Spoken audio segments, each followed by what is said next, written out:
Olá, tudo bem? Seja bem-vindo ao canal Atos do Luiz. Hoje nós vamos responder uma pergunta que foi colocada aqui para nós, que é da Juliana Matos. Ela perguntou assim: quando sai a lição 22? E a resposta é agora mesmo. Então, o nosso tema de hoje é Deus quer me usar.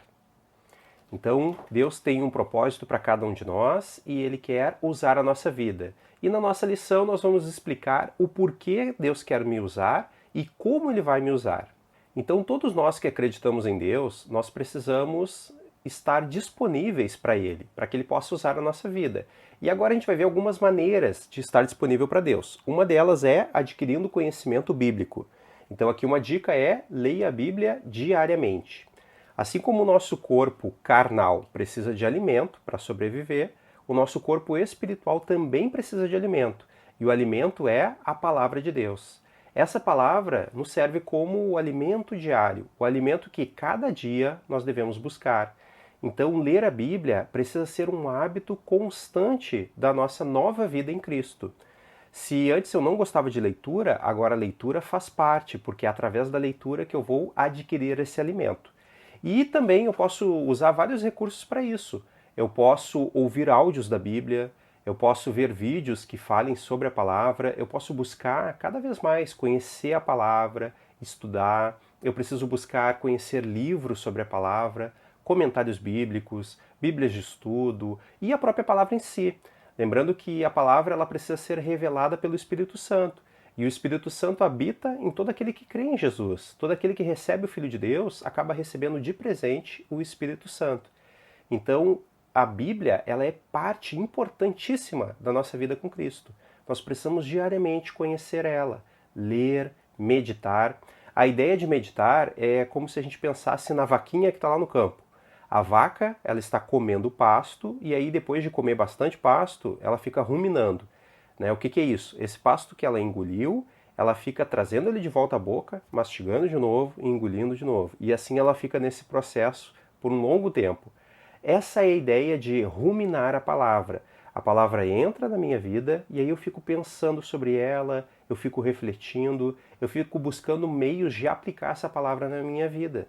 Então a leitura da palavra é extremamente importante. Eu preciso quebrar fora tudo aquilo que me impede de ler a palavra. Eu preciso superar os meus gostos. Então, se antes eu não gostava de ler, eu preciso romper isso e agora eu vou amar a leitura. Porque não é uma leitura de um livro qualquer, é a leitura de um livro celestial, um livro escrito por Deus, inspirado por Ele. Então, esse livro ele precisa alimentar o nosso espírito diariamente. Um outro ponto importante é esse aqui, que fala de que nós devemos obedecer à Bíblia. Então, se nós estamos lendo ela, se nós acreditamos na Bíblia, a gente precisa obedecer. E aqui até fala assim, obedecer com alegria. Então, não é obedecer sofrendo, obedecer como se fosse uma penitência. Não, é obedecer com alegria, com disposição, sabendo que aquilo ali é uma verdade de Deus para a minha vida. Se Deus me manda não fazer alguma coisa pela sua palavra, eu preciso obedecer, porque aquilo é bom para mim. E se Deus me incentiva a fazer coisas, eu também preciso fazer, porque tudo aquilo ali traz vida para mim. Então eu preciso crer na palavra, acreditar nela e obedecer a ela todos os dias da minha vida. Um outro ponto que a gente tem aqui fala de memorizar versículos bíblicos.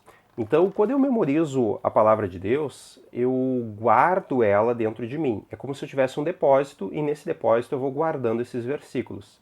Lembram que Jesus, quando ele foi tentado pelo diabo, ele estava lá no deserto e o diabo veio e fez algumas tentações para ele, trouxe algumas situações onde ele queria que Jesus desse uma resposta de acordo com a vontade do diabo.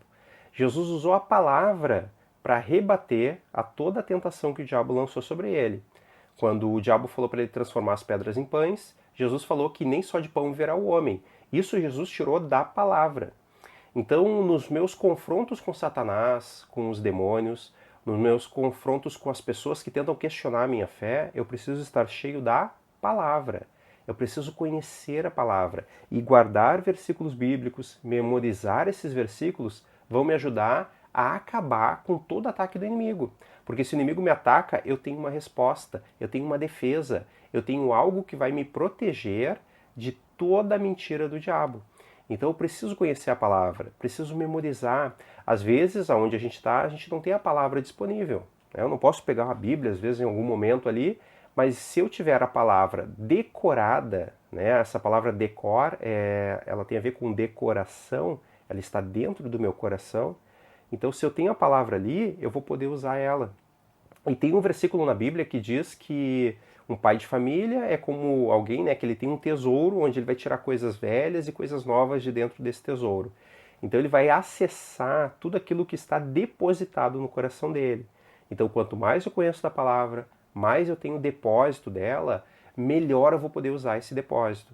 Em várias situações. Vai acontecer uma situação na minha vida e Deus vai me lembrar daquela palavra. Ele vai fazer com que eu traga à tona aquela palavra. E quando eu trago ela à tona, eu posso reivindicar o que aquela palavra me afirma. Então, se eu estou numa situação de tribulação, eu vou trazer uma palavra ali, eu vou lembrar de uma palavra que o Espírito Santo vai colocar ali na minha vida para que eu vença aquela situação. Então, se eu estiver no meio de uma tempestade, eu vou lembrar que Jesus acalmou a tempestade. Eu vou lembrar que ele falou para os discípulos não terem medo. Vou lembrar que ele falou também para os discípulos para que eles deveriam ter fé, eles não podiam ser homens de pequena fé. Então tudo isso vai estar no meu depósito quando eu guardo a palavra. Então memorizar faz parte do Deus nos usar. Para que eu seja usado por Deus, eu preciso ter um depósito de Deus. Então eu estou lá no meu trabalho, estou vivendo alguma situação e de repente Deus fala, usa o depósito. E aí eu vou usar aquilo que está no depósito. Se o meu depósito estiver vazio, eu não vou ter o que compartilhar com os outros. Então o meu depósito precisa estar sempre cheio da palavra. Mais uma dica é ter comunhão diária com Jesus. Todos os dias eu preciso buscar ao Senhor, buscar em oração, buscar pela leitura da palavra. Eu preciso lembrar que Ele está comigo dia a dia. Ele está em cada situação. Então eu preciso aprender a investir nessa comunhão com Ele, a estar usando o meu tempo para estar com o Senhor. E a oração vai me ajudar nisso. Daniel, ele tem uma história de que ele orava 3 vezes ao dia. Ele foi até jogado lá na cova dos leões em função disso, e tem uma frasezinha que diz que Daniel preferiu passar uma noite na cova dos leões do que um dia sem fazer oração.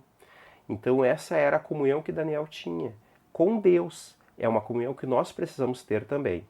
E Jesus, que é o Filho de Deus, também tinha comunhão com o Pai. E aqui tem algumas dicas para essa comunhão. Então, escolha um lugar. Jesus, quando ele fala sobre a oração, ele fala para que nós, que somos discípulos dele, para que a gente não seja como os hipócritas e fariseus. Os fariseus, eles oravam nas praças, nos lugares onde todo mundo podia ver eles, onde eles eram vistos, onde as pessoas olhavam e diziam, olha, aquele homem é um homem de oração, aquele homem está orando lá. Então Jesus falou, não, quando tu for orar, entra no teu quarto, fecha a porta e ora em secreto, né? Ninguém está te vendo, mas o teu pai que vem em secreto, ele está te vendo. E ele vai te recompensar.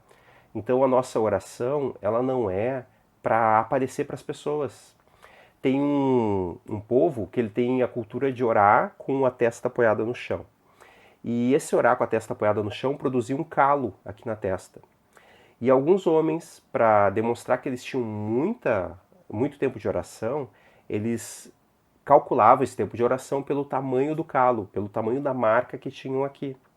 Então não é de se duvidar que alguns desses homens fizessem propositalmente alguma forma de pressionar essa área para que esse calo ficasse maior, para que esse machucado, essa ferida, ficasse mais evidente, para que algumas pessoas olhassem e dissessem, olha, esse é um homem de oração. Só que, na verdade, eles estavam colocando um sinal externo de uma aparência de santidade. Nós, que somos discípulos de Jesus, a gente não pode viver por aparência.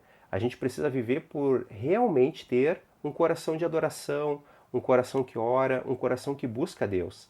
A gente precisa realmente ser discípulo. Então, o meu tempo de oração não é para eu dizer para as pessoas, eu oro tantas vezes por dia.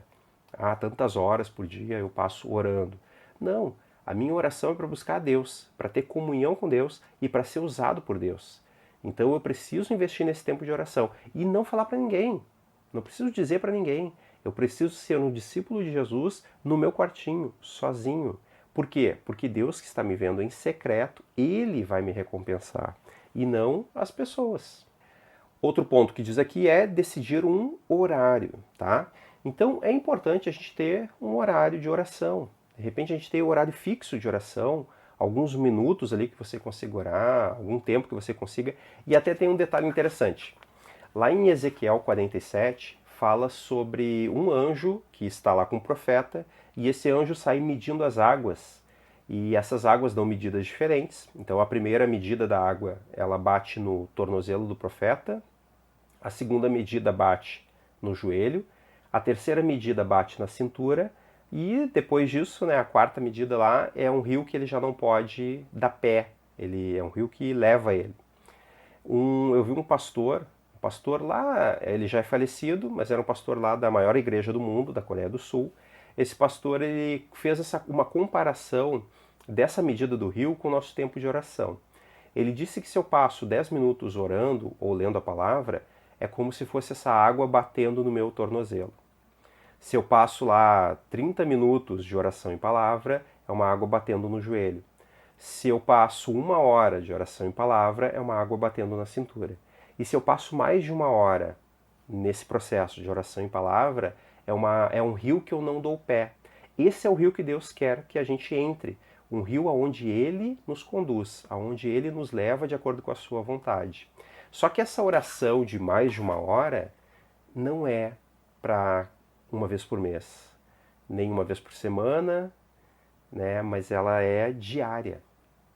Então é um desafio para nós passar mais de 1 hora orando e lendo a palavra diariamente. Será que isso é possível? E o que isso pode produzir na minha vida? Às vezes a gente dá conselhos assim, não, passa 15 minutos orando, 15 minutos lendo a palavra. Só que às vezes eu passo 15 minutos orando, 15 minutos lendo a palavra, e o resto das horas eu passo fazendo outras coisas. A gente podia calcular quanto tempo a gente passa no celular, ou vendo filme, vendo uma série, ou fazendo outras coisas. Coisas que são lícitas, que são até permitidas. Mas quanto tempo eu passo fazendo essas outras coisas, e quando é para Deus, eu tenho dificuldade em passar 15 minutos. Se eu tenho dificuldade de passar 15 minutos com Deus agora, como que eu vou passar a eternidade com Ele depois? Então eu preciso pensar sobre essas coisas. Eu preciso definir as prioridades da minha vida. Então, ter tempo com Deus é uma delas, ter um lugar, ter um horário, e depois aqui tenha um plano. Então eu posso ter um plano tanto de leitura como de oração. Vou compartilhar qualquer dia em algum vídeo alguns exemplos de oração que nós podemos fazer, tá? Assim, como se fosse aspectos que a gente pode seguir durante a oração, tá? A oração ela deve ser espontânea, ela deve ser a nossa conversa com Deus, cada um deve ter liberdade para falar com Deus. Mas a gente pode ter planos para seguir. A gente pode ter, por exemplo, uma lista de oração. A lista de oração, ela nos ajuda como um guia. Então eu posso ter ali nomes de pessoas para interceder e todos nós conhecemos muitas pessoas. A gente pode ter situações que essas pessoas estão passando, situações de pessoas que não conhecem ao Senhor ainda, e situações de emprego, situações pelo nosso país. Então a gente tem uma série de coisas que a gente pode orar, buscar a Deus e Deus vai falar conosco. Então eu posso entrar na presença dele com um plano, com objetivos e não me preocupando com o relógio, não me preocupando com o tempo, porque quanto mais tempo eu passar com Deus, mais eu vou conhecê-lo e mais eu poderei ser transformado e usado por ele. Aqui tem uma frasezinha que diz assim, que o segredo de uma vida cristã firme é a hora silenciosa diária, tá?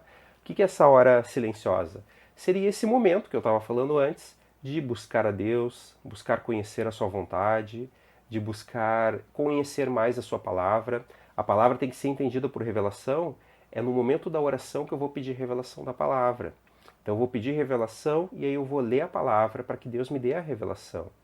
Eu vou pedir explicações dos versículos, eu vou pedir sugestões de como aplicar eles na minha vida. Tudo isso eu faço durante a oração. O processo de oração, ele vai mudando a nossa mente, ele vai nos purificando, ele vai nos santificando, ele vai nos fazendo interceder por outras pessoas. Tem uma frase que diz que a oração move a mão de Deus. Então olha só que poderoso isso. Se a nossa oração pode ajudar nesse processo de Deus mover as peças nesse grande jogo que é a nossa vida aqui. Mas é um jogo que nós já temos a garantia da vitória, porque porque a Bíblia fala que em Jesus nós somos mais que vencedores. Então, tudo está pronto, tudo está disponível para nós. E é pela oração, pela leitura da palavra, que nós acessamos a essas coisas. Outra frasezinha para a gente refletir diz assim: que se o Filho de Deus achou necessário gastar tempo a sós com seu Pai, quanto mais nós. Em Jesus, quando a gente lê os evangelhos, a gente consegue perceber que Jesus passa vários momentos orando, buscando a Deus, sozinho muitas vezes. Tem alguns momentos que ele está fazendo milagres e entre os milagres ele passa a noite orando. Quando ele vai escolher os discípulos, também ele passa a noite anterior orando. Quando ele vai ser entregue para ser crucificado, os discípulos estão com sono. Provavelmente Jesus também estava, mas ele faz o quê? Ele se entrega a Deus em oração. Ele fica orando, ele fica buscando. E ele até questiona os discípulos: nem por uma hora vocês puderam vigiar comigo? Então, o uma hora Jesus já considerou ali pouco, né? Então a gente precisa aprender a crescer em oração. E eu só vou aprender a crescer em oração orando. Eu só vou aprender a orar bem, né, nesse termo, orando. A Bíblia fala que a gente não sabe orar como convém. E aí o Espírito Santo intercede por nós com gemidos inexprimíveis. Então o Espírito Santo ele nos assiste na nossa fraqueza, ele nos ajuda, ele vai estar junto com a gente, ele vai estar nos conduzindo em oração. Então eu preciso investir nesse tempo com Deus, nesse tempo de oração, de busca pela palavra, nesse tempo de intimidade e comunhão. Lembrem que tudo isso é um relacionamento com Deus. Quando eu caso com alguém, eu preciso ter comunhão com essa pessoa. Eu preciso compartilhar coisas, eu preciso conhecer essa pessoa e deixar que ela me conheça. Esse é o nosso relacionamento com Deus. A gente precisa falar com Ele, conversar, pedir opinião, falar o que a gente tem sentido. Tudo isso faz com que a gente tire as coisas ruins da nossa vida, porque Deus vai nos limpando e aí Ele vai colocando o que é realmente importante e o que é realmente dele. E o nosso versículo para terminar é: procure apresentar-te a Deus aprovado, como obreiro que não tem do que se envergonhar. 2 Timóteo 2,15. Então, diante de Deus, eu preciso ser esse obreiro perfeito, esse obreiro que está sendo aperfeiçoado pelo Senhor, Criador de todas as coisas. Gostou do nosso vídeo? Então não se esqueça de deixar sua curtida, se inscrever no canal se ainda não fez isso e deixa nos comentários aqui sugestões para os próximos vídeos, tá bom? Deus abençoe grandemente a sua casa. Nos vemos no próximo vídeo.